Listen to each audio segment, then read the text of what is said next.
الحمدللہ رب العالمین والصلاة والسلام علی سید المرسلین اما بعد فاعوذ باللہ من الشیطان الرجیم بسم اللہ الرحمن الرحیم الصلاة والسلام علیک یا رسول اللہ وعلی آلک واصحابک یا حبیب اللہ الصلاة والسلام علیک یا نبی اللہ وعلی آلک واصحابک یا نور اللہ۔ آج ہمارے سلسلے میں ماشاءاللہ ہمارے سلسلے میں بھی بہت خوبصورت ذکر ہوتا ہے، کیونکہ ذکر نبی کا ہوتا ہے، اور سبحان اللہ کائنات کے بہترین افراد کا جب ذکر ہو تو ہمیں بہت کچھ سیکھنے کو ملتا ہے۔ اور آج تو جس مبارک ہستی کا ذکر ہے، سبحان اللہ، بچہ بچہ کہا جائے تو غلط نہیں ہوگا کہ ان کا نام جانتا ہے۔ انبیاء میں ایک الگ شان رکھتے ہیں، ایک الگ مقام رکھتے ہیں، ایک الگ شناخت رکھتے ہیں، اور آپ کا ذکر جب بھی ہوتا ہے تو ایک خاص یوں سمجھیے کہ شخصیت کا ایک تاثر سا ذہن میں آ جاتا ہے۔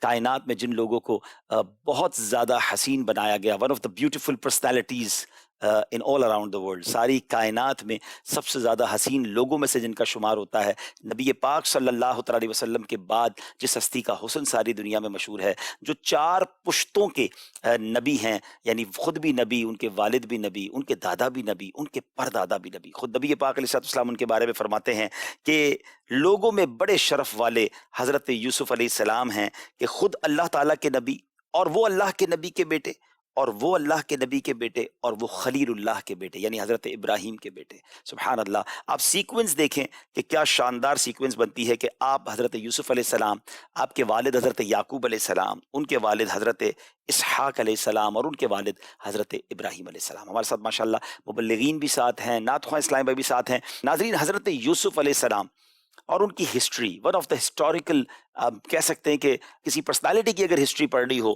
تو اتنی کمال کی ہسٹری ہے، اور قرآن میں بہت سارے واقعات ہیں، مگر اس واقعے کو احسن القصص کہا گیا۔ خود قرآن کہتا ہے کہ یہ قرآن کے واقعوں میں سے بھی سب سے بہترین واقعہ ہے، اور واقعی جب اس کے ڈیپتھ میں جاتے ہیں، اس کی یوں سمجھے کہ اس کو پڑھتے ہیں غور سے، تو عقل حیران ہو جاتی ہے کہ ایک شخصیت کی زندگی میں کتنے پیچ و خم ہیں، کتنے اپ اینڈ ڈاؤنز ہیں، کس قدر کبھی مشکل ہے تو کبھی راحت ہے، کبھی یوں سمجھیے کہ تکلیف ہے تو پھر اس تکلیف سے نکلنا ہے، مگر زبان پر صبر ہے، زبان پر شکر ہے۔ اللہ اکبر۔ اور یقین کریں کہ حضرت یوسف علیہ السلام کی سیرت کو جب بھی تفصیلاً اگر کسی نے پڑھا ہے یا سمجھا ہے یا سنا ہے تو اتنا کچھ سیکھنے کو ہے کہ سبحان اللہ۔ یہ ہمارے ساتھ ماشاءاللہ بہت ہی خوبصورت نعت خواں بھی ہیں، بہت اچھی نعت پڑھتے ہیں، ان سے بھی ہم انشاءاللہ نعت شریف سنیں گے۔ پہلے کچھ قرآنی تذکرے کی طرف چلتے ہیں۔ میں مرحبا بھی کہوں گا ہمارے مبلغین کو۔ راشد بھائی، حضرت یوسف علیہ السلام کا واقعہ، جیسے میں نے عرض کیا کہ قرآن پاک میں 100 سے زائد واقعات ہیں، مگر جس واقعے کو خود قرآن احسن القصص کہے، اچھا یہاں میں ایک اور چاہوں گا کہ تھوڑا سا ہم ایک اور بھی ذکر کر لیں۔ واقعات کے حوالے سے ایک مسکنسیپشن پھیلائی جاتی ہے۔ نارملی جب علماء یا کوئی مبلغ اپنے کسی بیان میں واقعہ سنانا شروع کرتا ہے یا کوئی ایسا حکایت سناتے ہیں، تو کچھ لوگوں کو جنہوں نے شاید قرآن نہیں پڑھا ہوتا یا حدیث نہیں پڑھی ہوتی تو کہتے ہیں یار قرآن حدیث کی بات کرو، کیا واقعات سنا رہے ہیں۔ تو پہلے تو آپ یہ سمجھ لیں کہ خود قرآن میں 100 سے زیادہ واقعات ہیں، پھر احادیث میں، بخاری شریف میں لے لیں، آپ ترمذی شریف میں لے لیں، بڑی بڑی حدیث کی کتابوں میں، مسلم شریف میں نبی پاک نے خود واقعات سنائے، بنی اسرائیل کے واقعات سنائے، صحابہ کو پچھلی قوموں کے واقعات سنائے۔ تو اس کا مطلب پتہ کیا ہوا؟ اچھا، اب یہی بات کو دنیا اب جا کے لگتا ہے سمجھی ہے، بڑے سائنٹیفکلی ریسرچ کے بعد یہ بات سامنے آئی ہے کہ جناب اگر بچوں کو اسکول میں، کالج میں، یونیورسٹی میں کچھ سکھانا ہے تو کوئی واقعہ پہلے بتائیں ان کو، جس چیز سے روکنا ہے اس کے بارے میں کوئی واقعہ بتائیں، یا جس چیز پر عمل کروانا ہے اس کی کوئی سٹوری بتائیں۔ دیکھیں سٹوریز ہوتی ہیں بکس میں، تو اٹ مینز انسان کی یہ سائیکی ہے، انسان کی یہ نفسیات ہے کہ وہ واقعے سے بات کو جلدی سمجھتا ہے۔ تو پہلے تو یہ مسکنسیپشن دور کر لیں کہ اگر کوئی مبلغ، کوئی واعظ، کوئی دینی عالم کہ واقعہ سنا کر بات سمجھاتا ہے تو اس کو ڈسکریج نہ کریں، پھر تو قرآن کے واقعات کو آپ کیا کہیں گے؟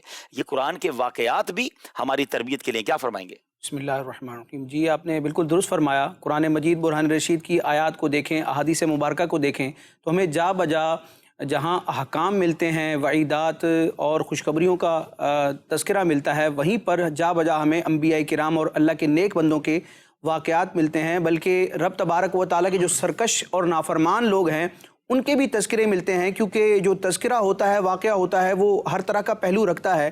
اچھے افراد کا جب واقعہ بیان کیا جائے گا تو ان کی سیرت کے اچھے پہلو نمایاں ہوں گے اور انسان ان کی طرف راغب ہوگا، اور جو سرکش اور برے افراد ہیں ان کا بھی اگر واقعہ ذکر کیا جائے گا تو اس میں عبرت کے کئی پہلو موجود ہوتے ہیں، اور یہ شریعت کا ایک مزاج بھی ہے، اسلوب بھی ہے۔ بلکہ علماء کرام نے باقاعدہ اس فن پر اس حوالے سے کئی کتابیں بھی تحریر کی ہیں۔ عربی زبان میں بھی آپ دیکھیں بڑی بڑی کتابیں ہیں جن میں واقعات کو ذکر کیا گیا ہے، ایک تو یہ ہے کہ جو نفس الامر میں واقعتاً رونما ہوئے ان واقعات کو ذکر کیا، بلکہ نصیحت کی خاطر فرضی حکایات کو بھی علماء کرام نے بیان کیا ہے۔ صحیح فرمایا۔ جو آپ فرما رہے تھے کہ انسان کی جو طبیعت ہے اور اس کا جو ایک کسی چیز کو لینے کا جو ایک صلاحیت ہے، جس کو اخذ کرنے کی صلاحیت کہیں، اس میں یہ چیز ہے کہ ایک سیدھی سیدھی بات کر دی جائے وہ بھی انسان پک کرتا ہے، لیکن اس کو کسی اسٹوری کے انداز میں بیان کیا جائے تو وہ دل و دماغ پر زیادہ اپنے اثرات رکھتی ہے۔ حضرت سیدنا یوسف علیہ السلام کا ذکر خیر ہے، اور آپ نے ارشاد فرمایا کہ قرآن مجید برہان رشید میں ان کا تذکرہ کس انداز میں ہوا۔ امام بدر الدین عینی رحمۃ اللہ تعالی علیہ نے عمدۃ القاری میں ذکر فرمایا کہ حضرت یوسف علیہ السلام کا رب تبارک و تعالی نے قرآن مجید برہان رشید میں تقریباً 27 مقامات پر بیان فرمایا ہے، اور آپ وہ نبی ہیں کہ آپ کے نام سے بھی ایک پوری سورہ موصوف ہے، سورہ یوسف۔ اور سورہ یوسف کی اگر بات کی جائے، جس میں حضرت یوسف علیہ السلام کا ڈیٹیل کے ساتھ بیان ہے، اور ابتدائی میں رب تبارک و تعالی نے اس کو احسن القصص فرمایا۔ اس کی وجہ پھر علماء نے ذکر کی کہ سورہ یوسف کو اگر از ابتدا تا انتہا یعنی مکمل انداز میں پڑھا جائے تو اس میں ہمیں حکمت بھی ملتی ہے، عبرت بھی ملتی ہے، عجائب کا بھی بیان ہے، غرائب کا بھی بیان ہے، اور زندگی میں آرام و آلام، اسی طرح فنا اور بقا، اور جو دھوپ اور چھاؤں ہے، یعنی ہر طرح کے انسان کی زندگی کے جو مراحل ہیں اس کا بیان ملتا ہے۔ رعایا کا کیا انداز ہونا چاہیے، سلاطین کو کس انداز میں اپنی رعایا کے ساتھ سلوک کرنا چاہیے، علماء کی کیا ذمہ داریاں ہیں، اور اسی طرح عورتوں کے جو معاملات ہیں ان کی صفات ہیں، اور مختلف قسم کے واقعات کو اس سورہ مبارکہ میں بیان کیا گیا۔ احکام بھی ہیں، نواہی بھی ہیں، واقعات بھی ہیں، تو انتہائی شاندار واقعہ ہے، اور علماء کرام نے باقاعدہ پوری کتابیں بھی اس حوالے سے تصنیف فرمائی ہیں۔ حضرت یوسف علیہ السلام کا کثرت سے رب تبارک و تعالیٰ نے اپنے کلام مجید برہان رشید میں بیان فرمایا، اور دیگر انبیاء کے واقعات کو اور ان کے واقعات کو دیکھا جائے تو علماء نے یہاں بھی ایک بات ذکر کی ہے کہ دیگر انبیاء کرام کے مختلف واقعات کو ذکر کیا گیا، لیکن ان کی زندگی کے مختلف پہلوؤں پر بات ہوئی، تمام پہلوؤں کو ڈسکس نہیں کیا گیا۔ لیکن یوسف علیہ السلام کی یہ خصوصیت ہے کہ قرآن مجید میں پوری سورہ ان کے نام سے موسوم ہے، اور ان کی زندگی کے مختلف مراحل کا اس میں بیان کیا گیا ہے۔ یعنی یوسف علیہ السلام انبیاء کی جماعت میں بھی وہ نبی ہیں کہ جن کی زندگی کے تفصیلی حالات قرآن مجید میں موجود ہیں۔ واہ واہ سبحان اللہ۔ اور پھر احادیث میں جو ان کا ذکر ہے اس پر بھی ہم بات کریں گے۔ حضرت یعقوب علیہ السلام جو آپ کے والد گرامی، آپ نے اپنی زوجہ لیا کہ انتقال کے بعد ان کی بہن یعنی اپنی زوجہ کی جو بہن تھی راحیل، ان سے نکاح فرمایا، اور ان کے بطن سے حضرت یوسف علیہ السلام اور بنیامین ایک اور بھائی تھے، ان کی ولادت ہوئی۔ ولادت کے بعد حضرت یعقوب علیہ السلام نے حضرت یوسف علیہ السلام کو اپنی بہن کی گود میں دے دیا، اور انہوں نے ہی آپ کی پرورش کی۔ پھر اس بہن کے انتقال کے بعد پھر وہ حضرت یعقوب علیہ السلام کی آغوش تربیت میں آ گئے۔ حضرت یوسف علیہ السلام کے جہاں بہت سارے اوصاف ہیں، one of the amazing personality ہیں، وہاں ان کے حسن کا بڑا چرچا ہے۔ جہاں حسن کی بات ہوتی ہے وہاں حسن یوسف کی بات ضرور ہوتی ہے، اور یہ حسن یوسف کا ذکر بھی احادیث میں موجود ہے۔ خود نبی پاک علیہ السلام نے جب معراج کی شب کے بارے میں پیارے آقا نے ارشاد فرمایا تھا تو اس میں ایک حدیث میں فرمایا ہمارے لیے دروازہ کھولا گیا تو میں نے حضرت یوسف علیہ السلام کو دیکھا، انہیں اللہ تعالیٰ نے حسن کا نصف حصہ عطا فرمایا، انہوں نے مجھے خوش آمدید کہا اور میرے لیے دعائے خیر کی۔ خود کائنات کے والی جناب رسول اللہ صلی اللہ علیہ وسلم فرماتے ہیں کہ میں نے ایک شخص کو دیکھا جن کی صورت 14ویں رات کے چاند جیسی تھی۔ اللہ اکبر، اللہ کے حبیب فرما رہے ہیں کہ 14ویں رات کے چاند جیسی صورت تھی۔ میں نے کہا اے جبرائیل یہ کون ہے؟ عرض کی یہ آپ کے بھائی یوسف علیہ السلام ہیں۔ حسن یوسف کے بارے میں کیا کہیں گے؟ سبحان اللہ، بڑی شاندار حدیث پاک کی طرف آپ نے اشارہ فرمایا ہے۔ صحیح مسلم شریف میں جہاں معراج کی حدیث پاک موجود ہے، جس میں نبی کریم علیہ السلام نے معراج کے مختلف مراحل کا ذکر فرمایا، اور مختلف آسمانوں پر جو مختلف انبیاء کرام سے آپ علیہ السلام کی ملاقات ہوئی، ان میں یوسف علیہ السلام کا بھی ذکر ملتا ہے۔ اور آپ علیہ السلام نے جو کلمات ارشاد فرمایا قد اوتیا شطر الحسنی، او کما قال، کہ حضرت یوسف علیہ السلام کو حسن کا ایک حصہ عطا کیا گیا ہے، نصف حصہ عطا کیا گیا ہے۔ اور علماء کرام نے ذکر کیا کہ مخلوق میں سب سے خوبصورت نبی کریم علیہ السلام ہیں۔ آپ علیہ السلام کے بعد ساری مخلوق میں سب سے حسین حضرت سیدنا یوسف علیہ السلام ہیں، اور ان کا جو نام نامی اس میں گرامی ہے یہ بھی حسن سے استعارہ ہے، یعنی جہاں بھی حسن کا ذکر ہوتا ہے تو یوسف علیہ السلام کو استعارے کے طور پر پیش کیا جاتا ہے۔ اب لغت اور ڈکشنری میں بھی دیکھیں، یوسف علیہ السلام کے نام کو جب بیان کیا جاتا ہے، اس کے میننگز بیان کیے جاتے ہیں۔ ایک تو یہ بیان کیا جاتا ہے کہ یہ اللہ کے نبی ہیں، یعقوب علیہ السلام کے شہزادے صاحبزادے ہیں، اور یوسف کا ایک معنی خوبصورت بھی کیا جاتا ہے، اور ان کا فیضان صحابہ کرام میں بھی پہنچتا ہے۔ نبی کریم علیہ السلام کے ایک بڑے پیارے صحابی ہیں حضرت سیدنا جریر بن عبداللہ بجلی رضی اللہ تعالیٰ عنہ، بڑے خوبصورت صحابی تھے۔ ان کی خوبصورتی کی وجہ سے حضرت فاروق اعظم رضی اللہ تعالیٰ عنہ حضرت جریر بن عبداللہ بجلی رضی اللہ تعالیٰ عنہ کو حضرت یوسف علیہ السلام کے مشابہ قرار دیتے تھے۔ اور جو میں نے یہ ذکر کیا کہ صحابہ کرام میں بھی ان کا فیض پہنچا، تو صحابہ کرام میں ایک جلیل القدر ہستی ہیں جن کا نام ہے حضرت عبداللہ بن سلام رضی اللہ تعالیٰ عنہ، جو اہل یہود کے بہت بڑے عالم تھے اور پھر اسلام کی طرف یہ آئے۔ اور علماء نے ذکر کیا کہ قرآن مجید برہان رشید میں جہاں بھی اہل کتاب کی تعریف ہوئی ہے، اکثر مقامات پر اس سے مراد حضرت عبداللہ بن سلام رضی اللہ تعالیٰ عنہ ہیں۔ ان کا اگر شجرہ نسب دیکھا جائے تو حضرت عبداللہ بن سلام رضی اللہ تعالیٰ عنہ حضرت یوسف علیہ السلام کے شجرے میں آتے ہیں، یعنی ان کی نسل سے آتے ہیں۔ اور حضرت عبداللہ بن سلام کے صاحبزادے جو خود بھی صحابی تھے، ان کا نام بھی یوسف تھا اور ان کی کنیت جو ہے یوسف ہے۔ حضرت یوسف علیہ السلام کے حسن کی جو آپ نے بات فرمائی، انتہائی حسن، لیکن نبی کریم علیہ السلام کی اگر حسن کی بات کی جائے اور ان کا تقابل پیش کیا جائے تو نبی پاک علیہ السلام کی کیا شان ہے۔ نبی کریم علیہ السلام بھی حسین ہے، یوسف علیہ السلام بھی حسین ہے، لیکن ان میں فرق کیا ہے؟ مفتی احمد یار خان نعیمی رحمۃ اللہ تعالیٰ علیہ نے ایک مقام پر ذکر کیا کہ حسن دو طرح کا ہوتا ہے، ایک حسن ملاحت، ایک حسن صباحت۔ حضرت یوسف علیہ السلام کو حسن صباحت عطا کیا گیا اور نبی کریم علیہ السلام کو حسن ملاحت عطا کیا گیا۔ جی، یہ حسن صباحت اور حسن ملاحت کیا ہوتا ہے؟ مفتی صاحب فرماتے ہیں کہ لفظوں میں اس کو بیان نہیں کر سکتے، یہ عاشق کی نگاہ جو ہے اس کی پرکھ کرتی ہے اور اس کی چھانٹ کرتی ہے۔ لیکن پھر اس کی تعبیر یہ کی گئی کہ اگر انسان کا رنگ گورا ہو تو اسے حسن صباحت کہا جائے گا کہ بندہ صبی ہے، اور اگر گورے رنگ میں لالی آ جائے تو اس کو حسن ملاحت کہا جاتا ہے۔ اعلیٰ حضرت امام اہل سنت کی شان دیکھتے ہیں کہ آپ ایک ہی شعر میں، ایک مصرے میں یوسف علیہ السلام کی نعت بیان کرتے ہیں اور دوسرے مصرے میں نبی کریم علیہ السلام کی نعت بیان کرتے ہیں، اور کس انداز میں کہ ایک کی تعریف سے دوسرے نبی کی شان میں تنقیص نہیں ہوتی۔ اور اگر فصاحت و بلاغت اور عروض و قوافی کے اعتبار سے دیکھا جائے تو یہ شعر عظیم شاہکار ہے صنعت مقابلہ کا۔ اعلیٰ حضرت فرماتے ہیں حسن یوسف پہ کٹی مصر میں انگشت زنا، سر کٹاتے ہیں تیرے نام پر مردان عرب۔ اب اس شعر کو دیکھا جائے تو اس شعر کے دونوں مصروں میں ایک ایک لفظ جو ہے وہ حضرت یوسف علیہ السلام اور نبی کریم علیہ السلام کے حسن کی خوبی کو بیان کرتا ہے، اور ایک تقابلی جائزہ جو ہے اس میں پیش کیا جاتا ہے۔ یعنی یہاں دیکھتے ہیں یوسف علیہ السلام کا پورا حسن ہے، اور دوسری جگہ صرف پیارے آقا علیہ السلام کا نام ہے، حسن مصطفیٰ کی تو کیا شان ہے۔ وہاں مصر ہے، یہاں عرب ہے، وہاں عورتیں ہیں، یہاں مرد ہیں، وہاں پر عورتوں نے بے اختیار انگلیاں کاٹ لیں اور یہاں پر کٹاتے ہیں، بار بار کٹاتے ہیں۔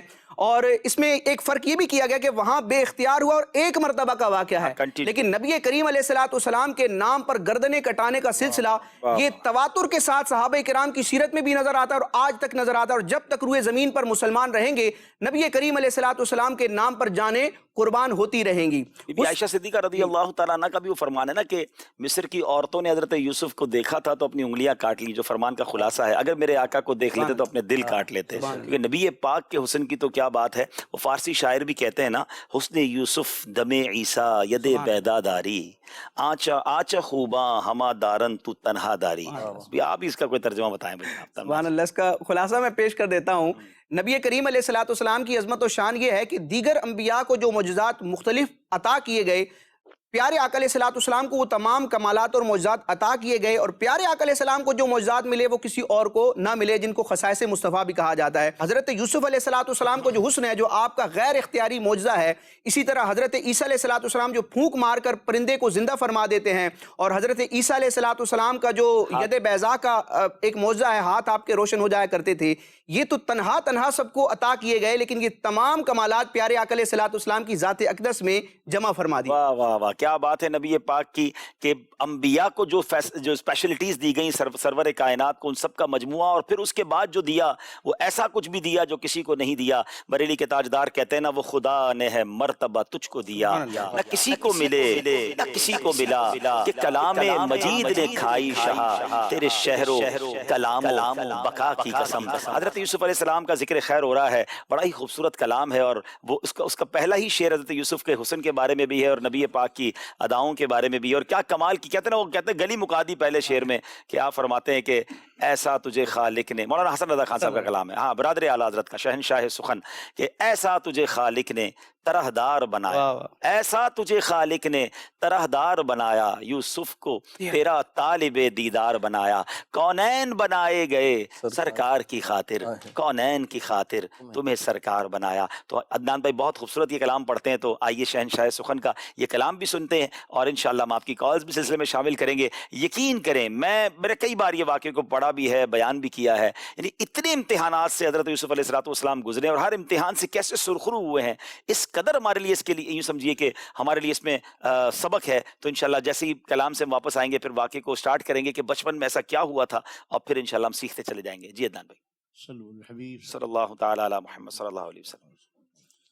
صلی اللہ علی محمد صلی اللہ علیہ وسلم، صلی اللہ علی محمد صلی اللہ علیہ وسلم، صلی اللہ علی محمد صلی اللہ علیہ وسلم۔ ایسا تجھے خالق نے واہ واہ واہ واہ، طرحدار بنایا،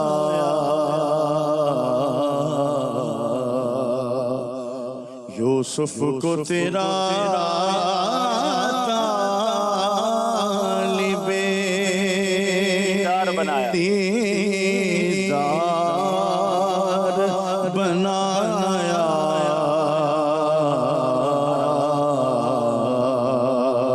یوسف کو تیرا طالب دیدار بنایا،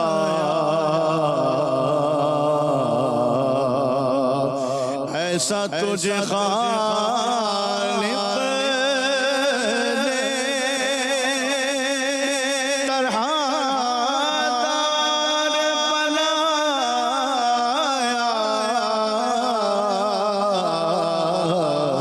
یوسف کو تیرا طالب دیدار بنایا،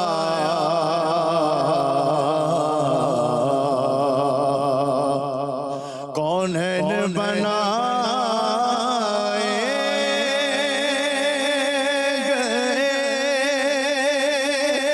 سرکار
محبوب کیا مان کو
تو سارا ہی کلام بڑا پیارا ہے، مگر اس کلام میں ایک بڑا کمال کا شعر ہے جس میں نبی پاک کی مہربانی کا ذکر بھی ہے، اپنے گناہوں کی بدعمالیوں کا ذکر بھی ہے، اور کیا کمال کا شعر ہے کہ آپ لکھتے ہیں کہ ہر بات بدعمالیوں سے میں نے بگاڑی، پر تم نے میری بگڑی کو ہر بار بنایا۔ واقعی میرے آقا وہ ہیں کہ اپنی بنی ہم آپ بگاڑیں، کون بنائے بناتے یہ ہیں۔ ذرا شعر سنیے گا۔ ہر بات بدالیوں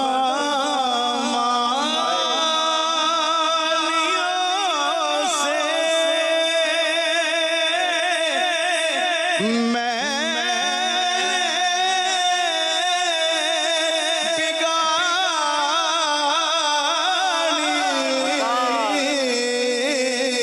ہر بات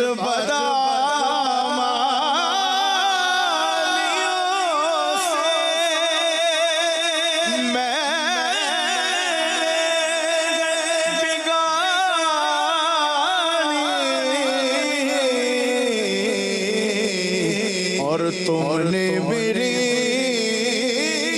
بگڑی ہر بار بنایا، اور تم نے میری بگڑی کو ہر بار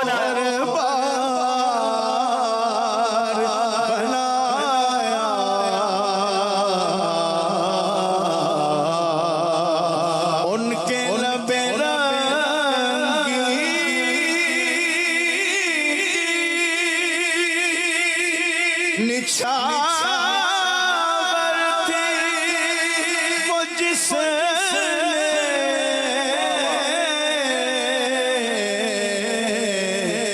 پتھر میں غسل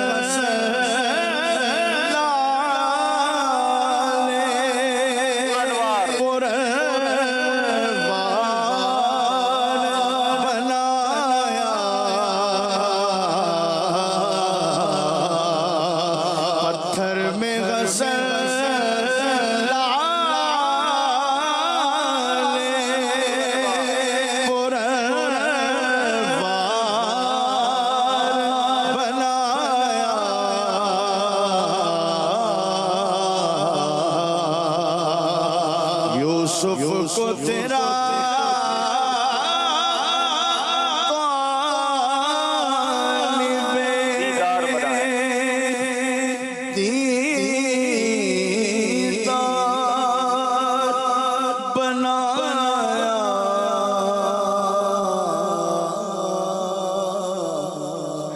سبحان اللہ، ماشاء اللہ، کیا خوبصورت کلام ہے، اور ہر کلام کا ہر شعر ہی ایسا موتی کی طرح ہے۔ سبحان اللہ۔ ایاز بھائی کیا فرمائیں گے حضرت یوسف علیہ السلام کی شاندار سیرت؟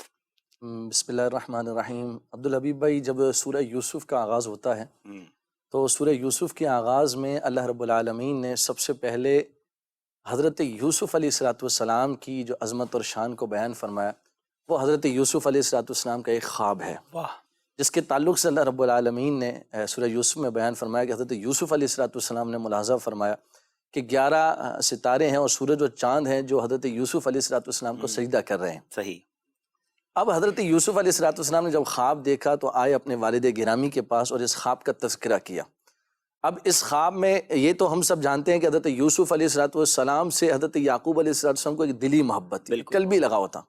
اس کی علماء نے وجہ بیان کی ہے کہ ایک تو یہ ہے کہ دلی طور پر، قلبی طور پر فطرتاً جو ہے وہ حضرت یعقوب علیہ السلام کو یوسف علیہ السلام سے محبت تھی، اور جب کسی پر دلی طور پر غیر اختیاری طور پر محبت ہو تو اس پر شریعت بھی کلام نہیں کرتی۔ بچوں میں کسی ایک پر غیر اختیاری محبت ہے، غیر فطری محبت ہے، تو اس میں جو ہے وہ یہ ایک ہوتا ہے کہ کسی نہ کسی اولاد سے انسان کو فطرتاً محبت زیادہ ہوتی ہے۔ علماء نے اس کی وجہ ظاہری ریزن بھی بیان کیے کہ اس کی وجہ یہ بھی تھی کہ حضرت یوسف علیہ السلام کی والدہ چھوٹی عمر میں انتقال کر گئی۔ اس اعتبار سے حضرت یعقوب علیہ السلام کو یوسف علیہ السلام سے زیادہ شفقت اور محبت کا ایک جذبہ تھا۔ اور ایک ریزن یہ بھی تھی کہ آپ علیہ السلام نے اپنی نگاہ نبوت سے ملاحظہ فرما لیا تھا کہ اللہ تعالیٰ آپ کو کیا عظمتیں اور شانیں عطا فرمائے گا۔ اس اعتبار سے حضرت یعقوب علیہ السلام کو یوسف علیہ السلام سے قلبی لگاؤ اور محبت تھا۔ اب جب آپ نے اپنا خواب والد ماجد کے سامنے پیش کیا تو آپ کے والد بزرگوار نے ارشاد فرمایا یا بنیا لا تقصص رؤیاک علی اخوتیک فیکیدوا لک کیدا. آپ نے ارشاد فرمایا اے میرے بیٹے اس خواب کو اپنے بھائیوں سے ذکر نہ کرنا. اللہ اکبر. اب یہاں پر جو ہے وہ علماء عبدالحبیب بھائی کلام کرتے ہیں, بڑی خوبصورت بات ارشاد فرماتے ہیں. یہاں پر ارشاد فرماتے ہیں کہ جو اپنا ہمدرد نہ ہو نا, خیر خواہ نہ ہو, اس کے سامنے اپنا خواب بیان نہیں کرنا چاہیے. اس لیے کہ جب وہ آپ کا ہمدرد نہیں ہے, خیر خواہ نہیں ہے, اس کے سامنے جب آپ اپنی نعمتیں, اپنے اوصاف کا, اپنی چیزوں کا تذکرہ کریں گے تو نتیجتاً اس کے دل میں آپ کے لیے حسد پیدا ہوگا. اللہ اکبر. اب یہاں پر دیکھیں یعقوب علیہ السلام نے منع فرمایا یوسف علیہ السلام اپنے بھائی سے ان خواب کا تذکرہ مت کرنا, اس لیے کہ تمہاری یہ عظمت اور شان دیکھ کر جو ہے وہ ہو سکتا ہے تمہارے بھائیوں کے دلوں میں حسد پیدا ہو جائے. تو اس اعتبار سے یوسف علیہ السلام کو یعقوب علیہ السلام نے منع فرمایا. اچھا یہاں ہم ایک اور بات کو بھی لیتے ہیں ناظرین. پہلے میں حضرت یعقوب علیہ السلام نے دوسری پھر شادی کی اور اس سے مزید 9 بیٹے ہوئے, تو کل آل ٹوگیدر ملا کر 10 بیٹے ہوئے. تو آل ٹوگیدر ملا کر یہ 12 بھائی بنتے ہیں. ٹھیک ہے, تو 2 تو یہ سگے ہو گئے جو حضرت یوسف علیہ السلام, حضرت بنیامین, اور باقی دوسری والدہ سے تھے. اچھا اب یہاں پر ایک اور بڑی اہم بات ہے جو ہمارے مبلغ دعوت اسلامی ایاز بھائی نے کہی, اور یہ آج کل بڑا پرابلم ہے. آج کل ہمیں ہر چیز دوسروں کو بتانی ہے. یہ اس بات سے سیکھیے کہ والد اللہ کے نبی ہیں, ان سے زیادہ حکمت کن کے پاس ہوگی. انہوں نے ان کو کہا کہ یہ بات مت بتانا اپنے بھائیوں کو. اچھا یہ تو بھائی ہیں, ان کو بتانے سے منع کیا گیا. آج تو ہمارا حال یہ کہ اپنی ہر نعمت, اپنی ہر جناب کاوش, ہر کامیابی سب کو شیئر کرنی ہے. بلکہ یہ حال ہو گیا ہے کہ اب بچوں کے ساتھ کوئی کہیں ہوٹل میں کھانے گیا ہے نا, تو پہلے کھانا بعد میں کھائے گا, پہلے اس کی تصویر جو وہ شیئر کرے گا کہ ہم آج یہ کھانا کھا رہے ہیں. اچھا جناب آج میں نے یہ شاپنگ کی ہے, آج میرے گھر میں نے یہ والی کرسی لے لی ہے. آپ کو اللہ پاک نواز رہا ہے, آپ اللہ کا بے شک شکر ادا کریں, لیکن یہ جو شو آف ہے نا یہی تو حسد لگواتا ہے. بعد میں پھر آتے تعویذ لینے کے لیے, پریشان ہو گیا, نئی گاڑی لی تھی خراب ہو گئی, نیا پرابلم.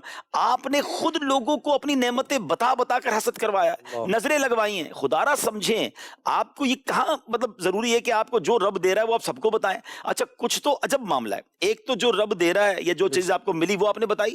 اچھا جو تھوڑی ہے اس کو زیادہ کر کے بتانا ہے, یعنی خود کنگلے ہیں, لوگوں کو کروڑ پتی اپنے آپ کو بتانا تاکہ تھوڑا بہت جو رہ گیا وہ بھی چلا جائے. ٹھیک ہے نا جناب. اچھا تھوڑے سے کاروبار کو اتنا بڑا چڑھا کے بتائیں گے تاکہ واہ واہ ہو جائے. یہ نہ کرو بھائی, یہ بربادی کا راستہ ہے. اپنی نعمتیں یا تو اپنے خیر خواہ کو بتائیں یا اپنے رب کی بارگاہ, آپ صدقہ خیرات جتنا کرنا ہے کریں, شکر جتنا ہے کرنا کریں. ورنہ سچی بات یہ ہے کہ آج کا دور جو ہے نا, آج بھائی بھائی کو بھائی سے بعض اوقات حسد ہو جاتا ہے. ساتھ رہنے والے دوست جو ہمارے ساتھ کھا پی رہے ہوتے ہیں, ہمارے ساتھ مزے کر رہے ہوتے ہیں, لیکن دل میں جو ہے نا شیطان ہے نا. دیکھیں ہو سکتا ہے کہ انہوں نے ڈیلیبریٹلی ہم سے حسد نہ کیا ہو, دانستہ نہ کیا ہو, مگر شیطان کا بھی تو کچھ کردار ہے نا. وہ بھی بھائیوں میں, دوستوں میں, ایون مذہبی لوگوں میں حسد کروا دیتا ہے. تو خدا را یہاں سمجھیے بات کو کہ بعض اوقات یہ اتنا عام ہوتا جا رہا ہے. وہ پتہ نہیں چیک ان کوئی ہوتا ہے کہ کہیں گئے تو وہاں کا چیک ان لگا دیا کہ بھائی میں یہاں پہنچ گیا ہوں, تب پتہ چلتا ہے دنیا کو اچھا آج یہ فلاں ریسٹورنٹ, تو فلاں ہوٹل, تو فلاں شاپنگ پلازا, ارے بھائی چیک ان لگانا تو کسی مسجد کا لگا دو بھائی کہ میں آج فلاں جمعرات اجتماع میں آیا ہوں, آپ بھی آ جاؤ اگر آنا ہے تو. میں آج فلاں مزار پہ حاضری دینے گیا ہوں, فلاں بزرگ کے پاس گیا ہوں. نیکی کے کام میں کوئی نارملی, اچھا پھر نیکی کے کام میں ریاکاری سے بچنا ہے بڑی مشکل منزل. حسد سے بھی بچنا ہے, ریاکاری سے بھی بچنا ہے, خود بھی حسد نہیں کرنا اور دوسروں کو بھی حسد نہیں کروانے دینا, ایسے کام بھی نہ کریں. اچھا یہاں جو ایک اور بڑی بات, چونکہ میری کوشش یہ ہے کہ اس پورے پروگرام میں ہم مدنی پھول بھی لیتے رہیں اور سیکھتے بھی رہیں, اور انشاءاللہ میں نے کہا نا کہ one of the amazing history ہے ان کی, تو انشاءاللہ قدم قدم پر باتیں ملیں گی. بچوں میں بھی آپس میں حسد نہ ہو یا بچوں میں آپس میں دشمنی نہ ہو, یہ بھی ماں باپ کا بھی کردار ہوتا ہے. کیونکہ اس میں کتابوں میں لکھا کہ بوسہ دینے میں بھی بچوں میں یعنی برابری رکھنی ہوگی, تقسیم میں بھی بچوں میں جو آپ ہے نا کوشش کریں گے کہ برابری رکھیں, تاکہ بچوں کے اندر حسد ہو جائے گا تو پھر بعض اوقات. وہ میں نے ایک واقعہ پڑھا, چھوٹا بچہ تھا, اب سب لوگ اس کو تحفے بھی دے رہے ہیں, سینے سے بھی لگا رہے ہیں, پیار بھی کر رہے ہیں. تھوڑے دنوں کے بعد اس گھر میں ایک اور بچہ آیا. اب وہ چھوٹی بچی آئی. جب وہ چھوٹی بچی آئی تو اس بیٹے کو سب بھول گئے اور سب اس بچی کے ساتھ پیار کرنے لگے اور اس کو توجہ دینے لگے. تو اب اس بچے نے اس بچی کو مارنا شروع کیا. تو نارملی ہم توجہ نہیں دیتے کہ یہ بچے آپس میں چھوٹی عمر میں کیوں لڑ رہے ہیں. وہ یہ ریئلائز کرتا ہے کہ اس کے آنے کے بعد میری ویلیو کم ہوئی ہے. ایاز بھائی پھر اخبار میں خبر آئی کہ 10 سالہ بیٹے نے یعنی 10 سالہ بھائی نے اپنی 4 یا 5 سالہ بہن کو باہر جا کر نہر میں دھکا دے دیا. اس بچے کو جب پکڑ کے پوچھا گیا کہ یہ تم نے کیوں کیا, تو کہا جب سے آئی ہے میرے ماں باپ مجھ پر توجہ کم دے رہے ہیں. ہمیں نہیں پتا ہوتا, انڈیلیبریٹلی ہم بچوں میں دشمنی کروا رہے ہوتے ہیں بغیر بتائے, یہ بیٹا میرا ہے جناب, بس یہ میرا بچہ یہی ہے, یہ میری بچی نہیں ہے. یہ نہ کریں. ٹھیک ہے, وہ آپ نے بہت اچھا جملہ کہا کہ ایک ہے غیر ارادی طور پر, ایک ہوتا ہے کہ کوئی بچہ اچھا لگتا ہے, فرما بردار بچہ اچھا لگتا ہے, اس کی کوئی باتیں اچھی لگتی ہے, پیار الگ بات ہے. لیکن آپ کو اگر کوئی چیز بانٹنی ہے, اگر آپ کو کوئی چیز تقسیم کرنی ہے, تو اس میں ایکویلٹی رکھنی ہوگی, اور کسی موقع پر ایسی بات دوسرے سے بھی کرنی ہوگی تاکہ اس کے دل میں کوئی ایسی بات نہ رہے. تو یہ چند باتیں ہیں جو میرا خیال ہے کہ بہت ساری فیملیز کو اس کو مد نظر رکھنی چاہیے. یہاں میں ایک اور مشورہ بھی دوں گا. بعض اوقات کیا ہوتا ہے, 2 بھائی بڑے ہو گئے, یہ 2-3 بھائی ہیں, اب باپ چاہتا ہے کہ بعض نارملی ایک بھائی ترقی کر جاتا ہے, دوسرے بھائی کو اس سے شیطان حسد ڈال سکتا ہے, ترقی کر جاتا ہے یا کوئی مقام مل جاتا ہے. تو اب کرنا یہ چاہیے والد کو کہ وہ چھوٹے بیٹے کو اگر کچھ دینا بھی چاہتا ہے نا, سپورٹ کے لیے, تحفہ دینا چاہتا ہے, تھوڑا اس کی دل جوئی کے لیے, یہ بڑے بھائی کے ذریعے دلوا دے. اللہ اکبر. کہ اپنے اس بیٹے کو دے, بیٹا یہ لو, اب تم اپنی طرف سے تحفہ دو, کیونکہ ان دونوں بھائیوں میں دوستی رہے. باپ سے نہیں بگڑتی نارملی, بھائیوں میں حسد ہو گیا تو گھر ٹوٹ جائے گا. تو اگر ہم چاہتے ہیں ہمارے مرنے کے بعد بھی ہمارے بچے جڑے رہیں, تو ہمیں ایسا کوئی نظام بنانا ہوگا کہ بچے ایک دوسرے کے خیر خواہ رہیں, بھائی بہن ایک دوسرے سے جڑے رہیں. تو بہرحال حضرت یوسف علیہ السلام کی زندگی کا یوں سمجھیے کہ پہلا دور یہ شروع ہوتا ہے, اور آپ نے شروع ہی اس خواب سے کیا, اور پھر آپ جو خواب کی تعبیر جو ہے وہ پوچھی اپنے والد صاحب سے, اور انہوں نے کہا کہ بھائیوں کو مت بتانا. لیکن ہوتا وہی ہے جو منظور خدا ہوتا ہے, اور ہوا یہ کہ ان بھائیوں کو حضرت یوسف علیہ السلام سے حسد ہو گیا, اور اب ان بھائیوں نے حضرت یعقوب علیہ السلام سے عرض کیا کہ ہمیں اپنے چھوٹے بھائی حضرت یوسف علیہ السلام کو باہر گھمانے لے جانا ہے, جنگل میں لے جانا ہے. تو حضرت یعقوب علیہ السلام پہلے تو منع فرماتے رہے کہ آپ اس کی ٹیک کیئر نہیں کر پائیں گے, نہیں سنبھال پائیں گے, لیکن انہوں نے بہت ضد کی اور بہت منتیں کی اور آپ کو لے کر گئے. ایک روایت کے مطابق 7 سال آپ کی عمر تھی, اور آپ کو بہت مارا, جنگل میں جا کر لہو لہان بھی کیا, اور اس کے بعد آپ کو ایک کنویں میں ڈال دیا. ناظرین ذرا سوچیں, حسد جو ہے وہ کیا کچھ کروا سکتا ہے. ٹھیک ہے نا. اچھا, یہاں میں ایک بات وضاحت کر دیتا ہوں کہ حضرت یوسف علیہ السلام کے جو بھائی تھے, بعد میں انہوں نے حضرت یوسف علیہ السلام سے آگے جا کے, باقی آپ جب پورا سنیں گے تو معافی بھی مانگ لی, اور ابو علماء کہتے ہیں کہ ان کے بارے میں ہم کوئی نیگیٹو بات نہیں کر سکتے چونکہ واقعہ اس طرح شروع ہوا ہے. لیکن یہاں ہم نے غور کرنا ہے کہ حسد کتنی بری بلا ہے. میں آتا ہوں حسد کے ٹاپک پر بھی. انہوں نے کنویں میں حضرت یوسف علیہ السلام کو ڈال دیا. انہوں نے اپنی طرف سے تو کام کر دیا تھا نا کہ معاذ اللہ آپ کو گویا جان سے ہی مار دیا کہ بھائی کنویں میں بندہ کب زندہ واپس آتا ہے, مگر اللہ کی شان دیکھیں کہ حضرت جبریل امین نے آپ کو اپنے پروں پہ لیا اور کنویں میں ایک صاف ستھری جگہ پر بٹھا دیا. آپ کے جو گلے میں ایک رومال کہہ لیں, ایک کرتا تھا, وہ روشنی کا انتظام کرنے لگا. وہ کنواں جو کھاری تھا آپ کی برکت سے وہ میٹھا ہو گیا. اچھا, پہلے تو انہوں نے کیا کیا کہ حضرت یعقوب علیہ السلام کے پاس آئے اور روتے ہوئے آئے, اور اب وہ بہانہ یہ لگایا کہ ہمارے بھائی کو ہم نے بہت بچانے کی کوشش کی, مگر بھیڑیا جو ہے وہ بابا جان اسے کھا گیا, اور کرتا جو ہے اس پر خون کے کچھ چھینٹے بھی انہوں نے ڈال دیے تھے, مگر وہ اللہ کے نبی تھے. اور آپ نے فرمایا کہ بڑا سیانہ بھیڑیا تھا کہ میرے بیٹے کو تو کھا گیا مگر کرتا پھٹا نہیں, یعنی کرتا وہ پھاڑنا بھول گئے تھے. تو وہ کہتے ہیں نا کہ بعض چیزوں میں انسان سے ایسی مسٹیک ہو جاتی ہے کہ چوری پکڑی جاتی ہے. تو بہرحال انہوں نے کہا کہ یہ کیسا بھیڑیا تھا جو میرے بیٹے کو بھی کھا گیا اور اس کے اوپر اس کا کرتا صحیح سلامت ہے. تو بہرحال آپ بہت زیادہ غمگین ہوئے, آنسو بہانے لگے. اور لیکن یہ لوگ انہوں نے کیا کیا کہ یہ پھر کنویں کے پاس آتے تھے اور آ کر دیکھتے تھے کہ حضرت یوسف علیہ السلام ہیں یا چلے گئے ہیں, نکل تو نہیں گئے, یعنی اسی طریقے سے معاذ اللہ آپ زندہ ہی نہ رہیں یا آپ کہیں اور چلے جائیں. بہرحال اللہ کی شان یہ ہوئی کہ ایک قافلہ وہاں قریب سے گزرا, اس کو پانی کی ضرورت تھی, اس کنویں میں ڈول ڈالا گیا, اور جب ڈول ڈالا گیا تو حضرت یوسف علیہ السلام نے اس ڈول کو پکڑ لیا, اور جب وہ ڈول اوپر کھینچا گیا تو آپ اس ڈول کے ساتھ باہر آئے تو وہ سارے قافلے والے حیران ہو گئے. اتنا حسین و جمیل چہرہ, اتنی خوبصورت شخصیت, آپ بہت خوش ہوئے سارے قافلے والے, اور انہوں نے سوچا کہ ہم ان کو ساتھ لے کر جائیں گے. تو اب پیچھے ان کے بھائی لوگ پہنچ گئے, اور انہوں نے جب کنویں میں دیکھا کہ بھائی نہیں ہیں تو جب تلاش کیا تو پتہ چلا کہ قافلے والے کے ساتھ ہیں. تو وہاں جا کر بھی انہوں نے کہا کہ یہ ہمارا غلام ہے, بھاگا ہوا غلام ہے, ہمارے کسی کام کا نہیں ہے, آپ کو ہم بڑا سستا بیچ دیں گے, بس آپ شرط یہ کسی دور جگہ ان کو لے جائیں. اور اب صرف 20 درہم میں, ناظرین 20 درہم میں حضرت یوسف علیہ السلام کو انہوں نے بیچ دیا, اور یہ شرط لگی کہ کہیں اور لے جائیں گے, اور وہ قافلے والے آپ کو لے کر مصر چلے گئے. یہ سمجھ لے کہ سٹارٹ ہے اللہ کے نبی علیہ السلام کا, حضرت یوسف علیہ السلام کے بچپن کا, کہ اپنے دشمن ہو گئے, مارنے وقت کی نوبت آ گئی, کنویں میں ڈال دیا, اور پھر اس سے زیادہ ورث کیا ہوگا کہ بیچ دیا ہے. کوئی بندہ بک جائے غلام بن کر تو پھر بچتا کیا ہے. لیکن آپ یوں سمجھیے کہ یہ آزمائش کا آپ کا دور شروع ہوا. اب یہ آگے معاملہ کیسے چلا اس پر تو ہم بات کریں گے, مگر میں چاہوں گا یہاں میں ایک بات کہنا چاہوں گا, بہت خوبصورت بات جو ہے وہ دیکھیے کہ حسد کرنے کے باوجود بھی ان کے دلوں کو چین نہ آیا, علماء فرماتے ہیں حاسد کبھی چین میں دلی سکون نہیں پا سکتا.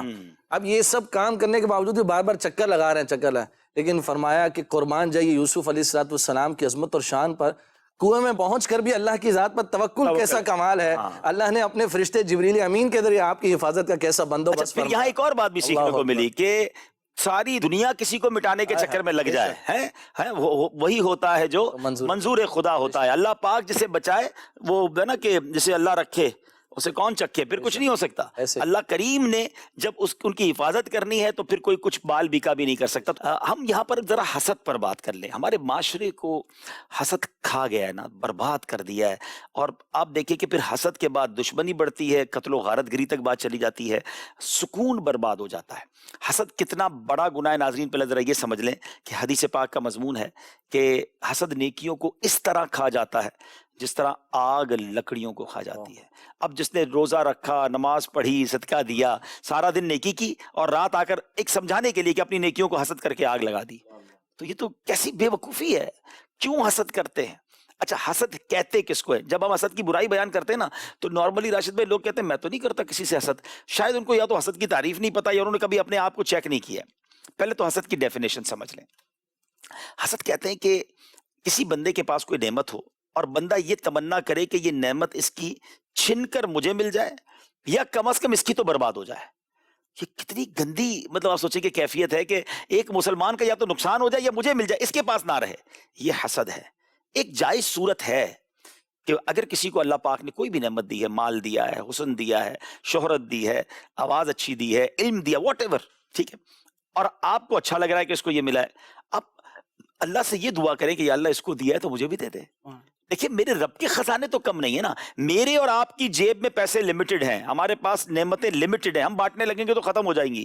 خالق کائنات کے تو خزانے اس کا کوئی کنارہ ہی نہیں ہے. ان اللہ علی کل شیء قدیر. اس نے جتنا دوسروں کو نوازا ہے وہ سارا مجھے نواز سکتا ہے، تو میں کیوں چاہتا ہوں اس کا ختم ہو جائے؟ جس نے اس کو دیا اس سے مانگو نا یا اللہ مجھے بھی دے دے. لیکن یہ جو تمنا ہے کہ یہ برباد ہو جائے، یہ آگے کیوں بڑھ گیا، علماء نے حسد کو سمجھایا ہے کہ ایکچولی حسد پتہ ہے آپ کو آرگیومنٹ کس کے ساتھ ہے، اعتراض کس پر ہے. ذرا سمجھیے گا. دولت دینے والا کون ہے؟ اللہ تبارک اللہ، ٹھیک ہے. اولاد دینے والا کون ہے؟ اللہ. حسن دینے والا کون ہے؟ شہرت دینے والا کون ہے؟ طاقت دینے والا کون ہے؟ ساری نعمتیں دینے والا اللہ کریم. اب جب رب دے رہا ہے تو ہم اعتراض کر رہے ہیں. اس کا مطلب یہ ہوا ہم اللہ پر اعتراض کر رہے ہیں. اس لیے حسد اتنا برا گناہ ہے کہ اللہ کی تقسیم پر اعتراض ہے. اور کائنات میں جو سب سے اولین گناہ ہوئے، شیطان نے کیا کیا تھا؟ حسد تو کیا تھا حضرت آدم علیہ السلام پر. قابیل اور حابیل کے درمیان کیا ہوا تھا؟ یعنی فرسٹ آف آل جو بڑے سنز ہوئے ہیں تو وہ اس میں حسد بھی ہے، اس میں تکبر بھی ہے. تو خدا را اپنے آپ کو نکالیں اس سے. یہ حضرت یوسف علیہ السلام کی واقعے کی ابتدائی تو حسد سے ہوئی ہے. اچھا یہاں اب ہم تھوڑا سا اپنے گھر کا، اپنے دوستوں میں تھوڑا سا اگزامپل بھی سمجھ لیتے ہیں. جیسے میں نے شروع میں کہا کہ پہلے تو ایسے کام کم کریں کہ لوگوں کو حسد ہو جائے. خواہ اپنی نعمتوں کو شو آف نہ کریں. ہر چیز دکھانے والی نہیں ہوتی ہے. آپ اپنے آپ کو بھی اس طرح رکھیں کہ آج کل زمانہ ایسا نہیں ہے کہ آپ، اچھا دوسری سیکیورٹی پرابلم بھی ہو جاتے ہیں اور حسد بھی ہو سکتا ہے. اچھا اور جو حسد کر رہے ہیں ان کے بارے میں اب ذرا سن لیں کہ اگر کسی کو ترقی مل رہی ہے ہمیں کیوں پرابلم ہو رہی ہے. آج لوگ کسی کو آ کے بتاتے ہیں نا یار اس کی ترقی ہو گئی، اس کا کاروبار بڑھ گیا، اس کی نوکری میں گریڈ بڑھ گیا، یا جناب اس کی تنخواہ بڑھ گئی، تو اندر تکلیف ہونا شروع ہو جاتی ہے. حسد کا ایک ٹیسٹ کروا لیتا ہوں میں بھی کرتا ہوں، آپ بھی اپنا ٹیسٹ کر لیں. آپ کی زندگی میں کوئی ایسا بندہ ہے کہ جس کی جب آپ کے سامنے تعریف ہوتی ہے آپ کو پرابلم ہوتی ہے؟ ہاں ذرا غور کیجئے گا. اچھا ایک اور کلیئر کر دیتا ہوں، شارٹ کر دیتا ہوں. کہتے ہیں نا وہ شارٹ سرچ، پوری دنیا کو نہیں سرچ کرنا. پاکستان میں رہنے والے کو کسی برازیل کے آدمی سے حسد نہیں ہوگا اگر اس کو جانتا نہیں ہے. تو حسد نارملی اسی سے ہوتا ہے جس کو آپ جان رہے ہوتے ہیں. تو ٹھیک ہے، پہلے اپنے دوستوں میں دیکھ لیں، اپنی فیملی میں دیکھ لیں، اپنے خاندان میں دیکھ لیں، جس کے ساتھ بزنس کر رہے ہیں، جاب وغیرہ کر رہے ہیں، ان میں سے پہلے چیک کر لیں. ٹھیک ہے، جس کو ان نون آدمی کو نارملی ان نون آدمی سے نہیں ہوتا، یا آپ کی فیلڈ کا کوئی بندہ ہے. آپ دیکھیں کہ کوئی ایسا ہے کہ جب بھی میرے سامنے آ کر کے اس کی تعریف بیان کرتا ہے یا اس کی ترقی بتاتا ہے تو ادھر چبن سی ہونے لگتی ہے. یار کوئی اور بات کرو نا یار، ہے کوئی اور ذکر کرو، اس کا صرف اس کی تعریف کیوں کر رہے ہو؟ میں چاہتا نہیں اس کی تعریف سننا یا اس کی ترقی سننے میں مجھے تکلیف ہو رہی ہے. It means there is some thing wrong in my heart, گڑبڑ ہو گئی ہے. یا کسی ایسے بندے کے بارے میں آپ جانتے ہیں کہ جب اس کو کوئی تکلیف پہنچے، اس کو نقصان ہو، وہ بدنام ہو اور آپ کو کوئی آ کر بتائے تو آپ کو اندر ہی اندر ایک ہلکی سی خوشی ہوتی ہے. ہاں یار میں تو چاہتا یہ تھا برباد ہو جائے. معاذ اللہ معاذ اللہ. اگر واقعی ایسا ہے تو اس کا مطلب آپ حسد میں مبتلا ہو گئے ہیں. اور حسد حدیث پاک کے مطابق ایمان مونڈنے والی بیماری ہے، ایمان برباد کرنے والی بیماری ہے. نکالو حسد کو دل سے. اچھا، ایک طرف تو تمنا سینہ بنے مدینہ ہے، کہتے ہیں نا، رہے ان کے جلوے بسیں ان کے جلوے، میرا دل بنے یادگار مدینہ. بہت اچھی دعا ہے. مگر مجھے بتاؤ، جس سینے میں حسد ہے، جس سینے میں جناب آپ نے تکبر بھی پالا ہوا ہے، مسلمانوں کے لیے کینہ بھی پالا ہوا ہے، اس سینے کو مدینہ کیسے بناؤ گے؟ پہلے صاف تو کرو نا مسلمانوں کے کینے سے، حسد سے. تو یہ نہ کریں. آج کل بڑا اچھا، کسی کو کہنا یار میں نے نیا گھر لیا ہے تو اچھا آئیے آئیے دعوت کھائیے، وہ دعوت بھی کھا جائیں گے، بریانی بھی کھا جائیں گے، اور باہر جا کے کہیں گے 2 نمبر کے پیسوں سے لیا ہے. گھر اس کو اللہ نے دیا، تکلیف تمہیں ہو رہی ہے. نئی گاڑی کوئی لے، پرابلم تمہیں ہو رہی ہے. کسی کی تنخواہ بڑھ جائے، پرابلم. ایک دکان سے دوسری دکان ہو جائے تو ٹینشن. اور پھر ایاز بھائی نے تو بات کی نا کہ حسد والے کو پھر سکون بھی نہیں رہتا. اچھا، اللہ اسے ترقی دے رہا ہے، وَتُعِزُّ مَن تَشَاءُ وَتُذِلُّ مَن تَشَاءُ. اللہ نے اس کے نصیب میں ترقی لکھی ہے، وہ ترقی کر رہا ہے اور آپ سوچ سوچ کے پریشان ہو رہے ہیں. میں تو ایک فارمولا بھی بتا دیتا ہوں. اگر کوئی میرا ایسا بھائی ایسی بہن ہے نا کہ جس کو نیند نہیں آتی، یا بعض اوقات لوگ نہیں کہتے میں سوچتا بہت ہوں، آپ چیک کر لیں آپ کو کسی سے حسد ہو گیا ہے. یا تو بدگمانی ہو گئی ہے یا حسد. 90% پرابلم یہ ہے کہ اس کا پھر دماغ جو ہے نا سکون میں نہیں آتا، کیونکہ وہ اسی کے بارے میں سوچتا رہتا ہے. ایک جملہ یاد کر لو اور اس کو اپنے دل میں بسا لو: سب کا بھلا، سب کی خیر. اور یہاں پر عبدالحبیب بھائی سب کے بھلے میں اپنی خیر. کیا بات ہے. ہاں، بہت خوبصورت آپ نے بات کی. یہاں پر علماء نے یوسف علیہ السلام کے واقعے سے جو درس ملتا ہے نا، اس کے اندر اس چیز کو بیان کرتے ہوئے باقاعدہ مینشن کیا ہے کہ دیکھیے، آپ کی کامیابی اور آپ کی ترقی کی راہ میں جتنی رکاوٹیں ہیں وہ سب رکاوٹیں رہیں گی. اگر اللہ آپ کو ترقی دینا چاہتا ہے تو کوئی آپ کی ترقی میں رکاوٹ نہیں ڈال سکتا. یہ آگے دوسری سائڈ کہ جس سے حسد کیا جاتا ہے، کہ جس سے دشمنی کی جاتی ہے، وہ مطمئن رہا کرے. کچھ لوگ کہتے ہیں یار لوگ میری مخالفت بہت کرتے ہیں، میرے خلاف پلاننگ کرتے ہیں. چھوڑ دو انہیں. اگر تمہارے مقدر میں ترقی ہے، ساری دنیا تمہارے خلاف ہو جائے، تمہیں روک کوئی نہیں سکتا. ہاں، اللہ کی رحمت کا دامن تھام کے رکھنا ہے. ہوتا کیا ہے کہ ہم بھی دشمنی کرنا شروع ہو جاتے ہیں. اچھا، تم نے میرے خلاف کیا، اب میں بھی بدلہ لوں گا. پھر گئے ہم بھی حسد میں. ادھر چھوڑ دیں، وہ والی سائڈ کلوز کر دیں. آپ ان کو کرنے دیں جو کر رہے ہیں. آپ اللہ کی رحمت پر توجہ رکھیں. اگر آپ کے مقدر میں ترقی ہے، ساری دنیا گٹانے کی کوشش کریں، انشاءاللہ برکتیں ملیں گی. کالز لیتے ہیں، پھر انشاءاللہ اس ٹاپک کو مزید آگے لے کے چلتے ہیں. ذرا کالز دیجیے گا. ماشاءاللہ سے ذکر ایک نبی کا سلسلہ بہت ہی پیارا چل رہا ہے. اس بارے میں رہنمائی فرماتے ہیں کہ حضرت یوسف علیہ السلام یہ کہاں کے رہنے والے تھے اور یہ کس خاندان نسب سے تعلق رکھتے تھے. اس بارے میں رہنمائی فرماتے ہیں. اور قرآن میں حضرت یوسف کی صورت ان کے نام پر ہی کیوں رکھی گئی، اس بارے میں بھی رہنمائی فرماتے ہیں. جی بالکل، ایک اور کال دیجیے گا. عبدالحبیب بھائی سے عرض ہے، حضرت یوسف علیہ السلام کے بھائیوں نے آپ کو جو ہے وہ کنویں میں ڈال دیا اور ان کو جو ہے معاذ اللہ شہید کرنے کی کوشش کی، اور جو ہے وہ بعد میں ان کو بیچ بھی دیا. تو حضرت یوسف علیہ السلام نے بعد میں اپنے بھائیوں کو جو ہے وہ معاف کر دیا. تو آپ اس حوالے سے کیا فرماتے ہیں کہ ہمیں اس سے جو ہے وہ معافی کا درس ملتا ہے؟ تو کچھ اس حوالے سے مدنی پھول ارشاد فرما دیں. راشد بھائی سے عرض ہے، اس شعر کا مطلب ارشاد فرما دیں. حسن یوسف پہ کٹی مصر میں انگشت زنا، سر کٹاتے ہیں تیرے نام پہ مردان عرب. جزاک اللہ خیرہ. ماشاءاللہ ماشاءاللہ. چلے ایک ہی کال میں کئی سوالات ہو گئے ہیں. Package of questions. یوسف پہ کٹی مصر میں انگشت زنا، اس پر تو کلام ہوا، اور یہ اس کو طرز میں سن لیتے ہیں تاکہ اور انشاءاللہ یہ شعر واقعی واقعی اگر شعر پر ہی میرا خیال ہے بات کرنا شروع کرے تو 1-2 گھنٹے تو اس شعر کی ایک ایک لفظ کی تفصیل جو ہے نا، اور جو اس میں کمپیریٹیو بیان ہوا، جو تقابل بیان ہوا ہے ایک لفظ کے مقابلے میں وہ دوسرا لفظ کس انداز سے لائیں اور کیا انداز میں نبی پاک کی شان بیان کی. اور راشد بھائی نے بڑا پیارا جملہ کیا کہ دونوں مصروں میں نعت ہی ہے، ایسا نہیں کسی کو نیچا دکھا کر کسی کی شان بیان کی ہے. حضرت یوسف کا بھی شان بیان کی ہے اور پھر یوسف کے آقا کی شان بھی بیان کی ہے اور کمال بیان کی ہے. تو بہرحال اور ایک اور آپ کا سوال تھا کہ حضرت یوسف کہاں کے رہنے والے تھے. عفو درگزر کے حوالے سے اس پر تو ہم آئیں گے انشاءاللہ آئیں گے. حضرت یوسف کہاں کے رہنے والے، تو آپ کا ظاہر ہے کہ مصر سے آپ کا تعلق رہا، پھر آپ بادشاہ مصر بھی کس طرح بنے اور مصر کا کنٹرول آپ کے ہاتھ میں کیسے آیا، اور سبحان اللہ. اور میں ایک اور بات کر لوں کہ حضرت یوسف علیہ السلام پر اللہ کریم نے جو 10 احسان فرمائے نا، اس کو بھی بڑے پیارے انداز میں ذکر کیا. میں اس کو صرف سمرائز کر دیتا ہوں کہ آپ کو اللہ کریم نے قتل ہونے سے محفوظ رکھا، کنویں سے سلامتی کے ساتھ باہر نکالا، مصر کی سرزمین میں آپ کو ٹھکانہ دیا، خوابوں کی تعبیر کا علم آپ کو سکھایا گیا، آپ کو برائی اور بے حیائی سے محفوظ رکھا گیا، اپنے چنے ہوئے بندوں میں شمار کیا گیا، قید خانے سے رہائی ملی، بادشاہ کی نگاہوں میں معزز بنایا، مصر کی سرزمین میں اقتدار عطا فرمایا، اور سب کچھ ان کے تحت تصرف یعنی آپ کے کنٹرول میں دے دیا گیا، اور آپ کے لیے آخرت میں بہت زیادہ افضل و اعلیٰ ثواب رکھا گیا۔ سبحان اللہ، یہ شان ہے حضرت یوسف علیہ السلام کی۔ سورہ یوسف کو ان کے نام پر کیوں رکھا گیا؟ تو وہ یہی کہیں گے ان کا واقعہ اس میں ہے۔ کیا فرمائیں؟ مفسرین کرام نے اس صورت کے مختلف نام بھی بیان کیے ہیں، لیکن وہی جو آپ نے فرمایا کہ اکثر انہی کا ذکر ہے، لہٰذا اس سے ان کو ماشاءاللہ موسوم کر دیا گیا۔ طرز میں سنائیں گے حضرت۔ حسن یوسف پہ کٹی مصر میں انگوشت زنا، حسن یوسف پہ کٹی مصر میں انگوشت زنا،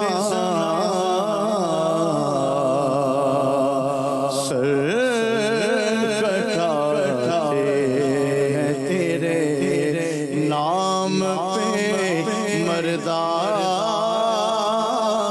عرب، کوچے کوچے میں مہکتی ہے یہاں بو قمیص، کوچے کوچے میں مہکتی ہے یہاں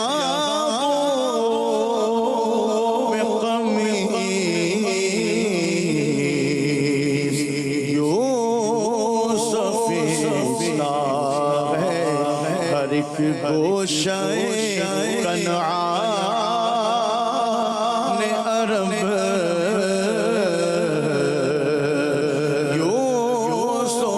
یوسف ہے ہر ایک گوشہ کنعان عرب۔ ناظرین، حضرت یوسف علیہ السلام کو ان بھائیوں نے ایک قافلے کے ہاتھ غلام بنا کر بیچ دیا۔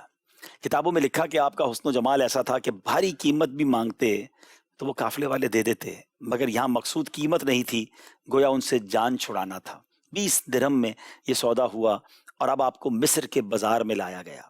اب وہاں بھی غلام بنا کر گویا آپ کو خرید و فروخت کے لیے پیش کیا گیا۔ عزیز مصر بادشاہ جو تھا، جب اس کا وہاں سے گزر ہوا اور ایک ایسا حسین و جمیل نوجوان دیکھا تو بڑی اچھی قیمت میں آپ کو خریدا گیا، اپنے گھر وہ لایا، اور اپنی زوجہ زلیخا سے کہا کہ ان کا خیال رکھنا، یہ بڑے ہمارے معزز ہیں، اور ایک پیار کا ایک رشتہ تھا، ادب کا اور محبت کا رشتہ تھا۔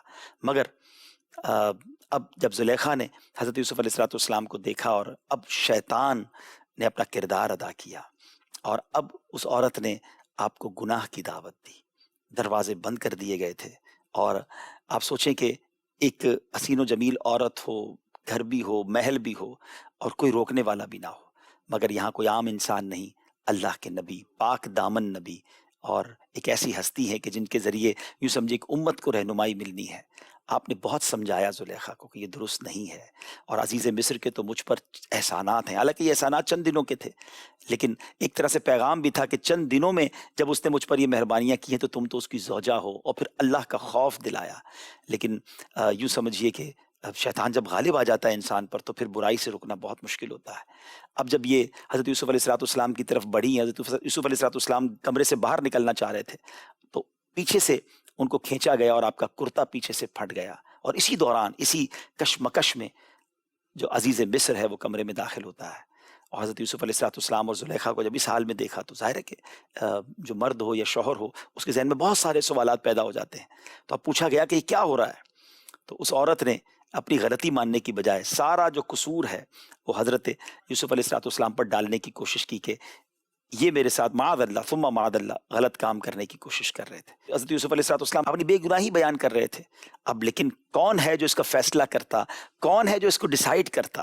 اللہ اکبر. اس کمرے میں ایک 4 ماہ کا بچہ موجود تھا اور حضرت یوسف علیہ السلام نے کہا کہ آپ اس بچے سے پوچھ لیجئے کہ کون جو ہے وہ بے گناہ ہے. اللہ کی شان دیکھیں, 4 مہینے کا بچہ بولتا نہیں ہے, مگر یہاں نبی کی گویا بے گناہی کا ایک بیان ہونا تھا. اللہ نے اس بچے کو قوت گویائی عطا فرمائی اور اس بچے نے بتایا کہ یہ دیکھ لو کہ اگر کرتا آگے سے پھٹا ہے تو سمجھ لو کہ یوسف جو ہے وہ پیش قدمی کر رہے تھے, اور اگر پیچھے سے پھٹا ہے تو سمجھ لو کہ زلیخا جو ہے اس کی نیت ٹھیک نہیں تھی.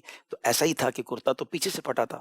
تو اب ثابت ہو گیا کہ حضرت یوسف علیہ السلام بے گناہ ہیں. زلیخا کو بہت ڈانٹا بھی گیا اور اس بارے میں جو بھی یوں سمجھیے کہ شوہر کی طرف سے پنشمنٹ تھی وہ کی گئی, لیکن اب ایک الگ سمجھیے کہ سازش ہوئی, ایک الگ پلان ہوا اور کوئی ایسا انداز اختیار کیا گیا کہ حضرت یوسف علیہ السلام کو جیل میں ڈال دیا گیا. جی ناظرین, آزمائشیں ختم نہیں ہوئی. بچپن میں بھائیوں نے مارا, کنویں میں ڈال دیا گیا, بیچ دیا, پھر مصر کے دربار میں بکے, پھر بادشاہ کے محل پہنچے, شاید کچھ جس کو کہتے ہیں ریلیکسیشن ملی, اب ایک الزام, اب ایک کیفیت, اور اب جیل. اور جیل کے اندر بھی ایک روایت کے مطابق آپ 12 سال جیل میں رہے. اور آپ نے ایک عظیم جملہ کہا کہ یا اللہ, یہ جیل مجھے قبول ہے اس گناہ سے, جو گناہ جو مجھ سے کروایا جا رہا تھا اس کے مقابلے میں میں اس جیل میں رہنا پسند کرتا ہوں, اس قید میں رہنا پسند کرتا ہوں. اللہ اکبر. یہ ایک ایسا پہلو ہے اس واقعے کا کہ وہ آج کے نوجوان, آج کے مرد, آج کی خواتین, آج کے ہم جتنے لوگ ہیں, بولنا آسان ہے ناظرین, ہیں گناہ کا موقع ملے اور بندہ گناہ سے بچ جائے, یہ بہت بڑا امتحان ہے. پہلے تو ہم اللہ سے یہ دعا کرتے ہیں اللہ کبھی ہمیں اس امتحان میں نہ ڈالے. آمین. ہاں, یہ اپنے نفس پر لوگ بڑے وہ کہ نہیں میں نہیں بگڑ سکتا, میں دوستوں میں بیٹھتا ہوں, میں جاتا ہوں ایسی گیدرنگ میں, میں کرتا کچھ نہیں. نہیں جناب, ہاں شیطان جب حاوی ہوگا نا تو بڑوں بڑوں سے اس نے گناہ کروا دیے. تو اللہ کے نبی تھے, یہ تو پاک ہوتے ہیں, معصوم ہوتے ہیں, ہم گناہ گار. اور یہاں تو حال یہ ہے کہ بندہ گناہ کے موقع ڈھونڈ رہا ہے. آج کل تو لوگ ایسی جگہ ڈھونڈ رہے ہیں جہاں گناہ ہو سکے, جہاں برے کام ہو سکیں. اپنے علاقے, اپنے شہر کو چھوڑ کر کسی اور علاقے میں چلے جاتے ہیں, کسی اور کنٹری میں چلے جاتے ہیں.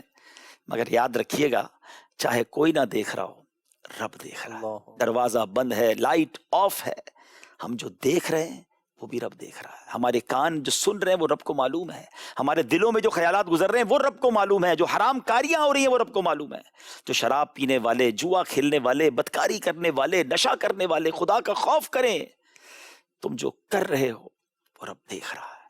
حضرت یوسف کا یہ عظیم واقعہ واقعی ہلا دیتا ہے دل کو کہ کیا کیفیت ہوگی, کیا منظر ہوگا. یعنی گناہ کیسا کہ دعوت دی جا رہی ہے, اور خوف خدا کیسا کہ جان چھڑا کے بھاگ رہے ہیں, اور جیل میں جا کر بھی. یعنی یہاں ایک تو ہے نا کہ بندے نے بڑی نیکی کی تو اب تو بندہ کہ یا اللہ میں نے اتنی بڑی نیکی کی اور مجھے جیل مل گئی. یہاں دیکھیں یہ بھی شیطان کا ایک وار ہوتا ہے انسان سے کہ کوئی نیکی کرنے کے بعد پذیرائی نہ ملے, پنشمنٹ مل جائے, نقصان ہو جائے, تو انسان پھر بعد اللہ تعالیٰ سے شکوہ کر رہا ہوتا ہے, فائدہ کیا ہوا مجھے نماز پڑھنے کا, فائدہ کیا ہوا مجھے حرام کام چھوڑنے کا, میرا تو یہ بھی لاس ہو گیا. کیسے لوگ تھے ہیں کہ میں اس جیل میں خوش ہوں, میں اس قید میں خوش ہوں, میرے مالک وہ حرام کام سے میں بچ گیا. اللہ اکبر. پاک بازی کی انتہا دیکھیں, اللہ پاک نے پاک دامنی کیسی عطا فرمائی. مگر آج معاذ اللہ ثم معاذ اللہ, یہ انٹرنیٹ نے, یہ ٹیلی فون نے, یہ جناب سوشل میڈیا نے برباد کر دیا ہماری نسلوں کو. اور آج کوئی سوچ نہیں رہا کہ رب دیکھ رہا ہے. یہ آنکھیں, یہ کان, یہ ہمارے اعضاء بہت نازک ہے ناظرین. آپ نے سرما لگایا ہے کئی بار, ہم جب سرما لگاتے ہیں نا ہمارا ہاتھ کانپ رہا ہوتا ہے کہ یہ سلائی کہیں آنکھ میں تیز لگ گئی تو چیخ نکل جاتی ہے. ہم روئی سے جب کان صاف کرتے ہیں بڑا احتیاط سے کرتے ہیں کہ کہیں کان میں چوٹ نہ لگ جائے, اتنے نازک کان اور آنکھیں. اور روایتوں میں آیا جو اپنی آنکھوں کو حرام سے بھرے گا, اپنے کانوں کو حرام سے بھرے گا, جہنم کی آگ بھر دی جائے گی, جہنم کی کیل ٹھوکے جائیں گے. Nobody have power to bear this type of punishment. کون ایسی پنشمنٹ, ایسی عذاب کو سہ سکتا ہے؟ سوچے وہ شخص کہ یہ اللہ کی بارگاہ میں کتنا بڑا گناہ ہے کہ سب بخشے جائیں گے, یہ نہیں بخشے جائیں گے, اور میں ان گناہوں میں مبتلا ہوں.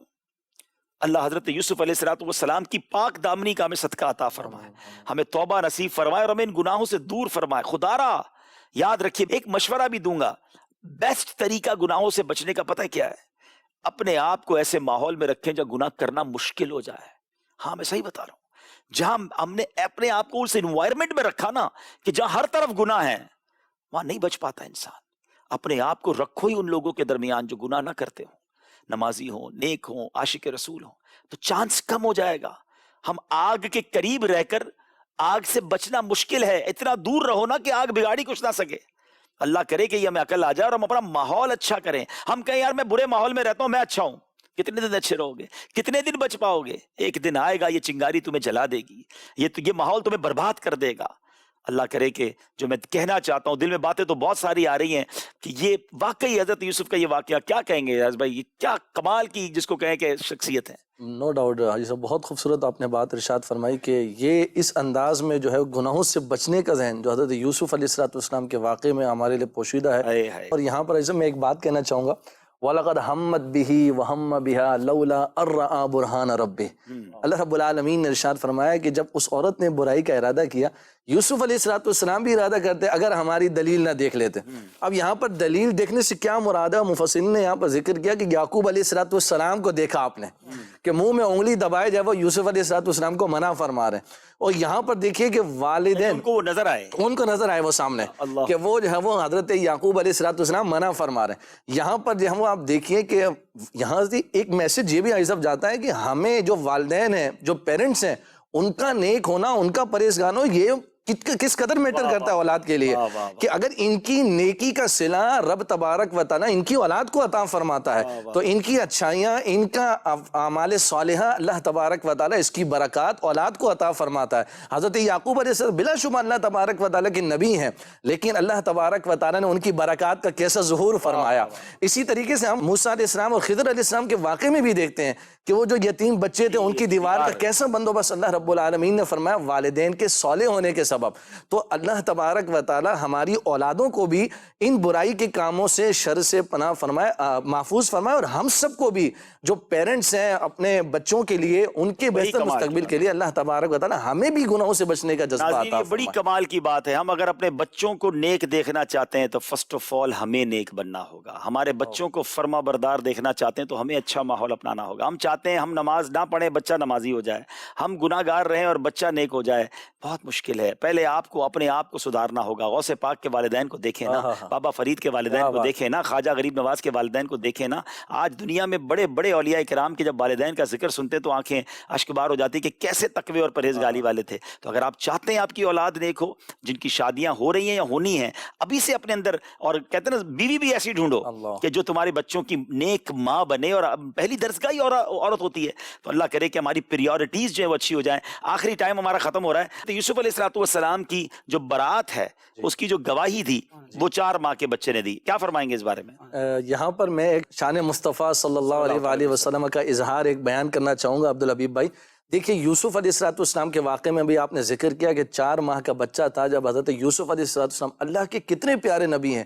پوری سورہ یوسف کا جو ہے وہ آپ کی عظمت اور شان پر دلالت کرتی ہے. اللہ تبارک و تعالیٰ نے جب ان نبی علیہ السلام پر جو ہے وہ ان کی عظمت اور شان پر بات آئی، اللہ رب العالمین نے برات کا اظہار فرمایا ایک 4 ماہ کے بچے کے ذریعے. حضرت بی بی مریم رضی اللہ تعالیٰ عنہا کا واقعہ سورہ مریم پوری موجود ہے قرآن کریم فرقان حمید کے اندر. حضرت بی بی مریم رضی اللہ تعالیٰ اللہ تعالیٰ کی ولیاں ہیں، مقبول بندی ہیں، نیک ہستی ہیں. ان پر جب تہمت لگتی ہے، اللہ رب العالمین نے ان کے لیے بھی جو ہے وہ ان کی برات کا اظہار کرنے کے لیے ایک بچے کا ایسا انتخاب کیا گیا جو دودھ پیتا نو مولود بچہ تھا. اس نے حضرت بی بی مریم رضی اللہ تعالیٰ عنہا کی برات کا اظہار کیا. اب یہاں پر حضرت موسیٰ علیہ السلام کے واقعے کی طرف اگر ہم نظر کرتے ہیں کہ جب قارون نے ایک عورت کو لالچ دے کر حضرت موسیٰ علیہ السلام پر معاذ اللہ جو اللہ کے پیارے نبی ہیں، کلیم اللہ ہیں، ان پر تہمت لگانے کا ارادہ کیا تو اللہ تبارک و تعالیٰ نے اس عورت پر ایسا رعب طاری کر دیا کہ اس عورت نے خود ہی حضرت موسیٰ علیہ السلام کی برات کا اظہار کر دیا. اب دیکھیں عبدالحبیب بھائی، حضرت یوسف علیہ السلام، موسیٰ علیہ السلام، بی بی مریم رضی اللہ تعالیٰ عنہ، اور بھی کئی ایسے لوگوں کے واقعات ملتے ہیں جب ان پر یا ان کے گھر والوں میں سے کسی پر تہمت لگتی ہے تو اللہ رب العالمین نے اس کی برات کا اظہار کس انداز میں فرمایا. لیکن ایک بات جب جو ہے وہ نبی پاک علیہ السلام کی عظمت اور شان کی آتی ہے، حضور علیہ السلام کے اہل بیت کی آتی ہے، گھرانہ مصطفیٰ صلی اللہ علیہ وآلہ وسلم کی بات آتی ہے، تو ہم دیکھتے ہیں کہ بی بی عائشہ صدیقہ طیبہ طاہرہ عفیفہ رضی اللہ تعالیٰ عنہا پر جب تہمت لگتی ہے تو عبدالحبیب بھائی اللہ پاک کا کلام مجید خود گواہی بیان فرماتا ہے. سورہ نور کے اندر رب العالمین کسی بچے سے نہیں، کسی نو مولود بچے سے نہیں، بلکہ حبیب علیہ الصلوۃ والسلام کی بات آ گئی ہے تو رب العالمین خود کلام مجید میں اپنی لاریب کتاب میں 18 آیتیں نازل فرما کر مصطفیٰ کریم علیہ الصلوۃ والسلام کے گھرانے کی عظمت اور شان کو بیان کر کے گویا 4 چاند لگ جاتے ہیں۔ ان الذین جاؤوا بالافک سے لے کر الخبیثات للخبیثین والخبیثون للخبیثات، ان آیات تک اللہ رب العالمین نے اس گھرانے کی عظمت اور شان کو بیان فرما دیا۔ ہاں، ان کی پاکی کا خدائے پاک کرتا ہے بیاں، آیا تطہیر سے ظاہر ہے شان اہل بیت۔ جناب کیا خوبصورت بات کی ہے، اور یقیناً بہت ہی خوبصورت واقعہ جاری ہے، قدم قدم پر ہمارے لیے رہنمائی ہے، اور ایسا لگتا ہے کہ ہر دوسرے قدم پر، ہر دوسرے یوں سمجھے کہ واقعے کے اندر ایک الگ پہلو ہے۔ یہاں میں آخری بات کرتا ہوں، واقعہ پورا نہیں ہوا ہے۔ حضرت یوسف علیہ السلام ایک گویا قید خانے میں ہیں، ایک طویل قید ہے، مگر اس قید کے بعد کیسی رہائی ہے، اس اندھیرے کے بعد کیسا اجالا ہے، اس رات کے بعد کیسی صبح ہے، کیسی شان ہے، وہ انشاءاللہ ہم اگلے پروگرام میں بیان کریں گے۔ مگر ایک میسج اور کہ زبان پر شکوائے رنجو علم لایا نہیں کرتے، نبی کے نام لیوا غم سے گھبرایا نہیں کرتے۔ ہر رات کے بعد صبح ہے ناظرین، ہر مشکل کے بعد راحت ہے۔ صبر تو کریں نا، آپ دیکھیں نا، یہ اللہ والے ہیں، یہ انبیاء ہیں، ان کو اتنی تکلیفیں ہیں، ہمیں کتنی تکلیف ملی ہے، تھوڑی سی تکلیف اور کمپلین اور شکایت اور شکوہ نہیں۔ انشاءاللہ اللہ کی رحمت پر بھروسہ رکھیں، اس سے مدد مانگتے رہیں، نمازوں کی پابندی کریں، درود پاک کثرت سے پڑھیں، یہ مشکلیں، یہ پریشانیاں دور ہوں گی۔ اگلے پروگرام میں ایک بار پھر حاضر ہوں گے، حضرت یوسف علیہ السلام ہی کے ذکر خیر کو کنٹینیو کریں گے اور ان کی سیرت سے سیکھنے کی کوشش کریں گے۔ آمین بجاہ النبی الامین صلی اللہ تعالی علیہ وسلم۔ صلو علی الحبیب صلی اللہ تعالی علی محمد صلی اللہ علیہ وسلم۔ پیارے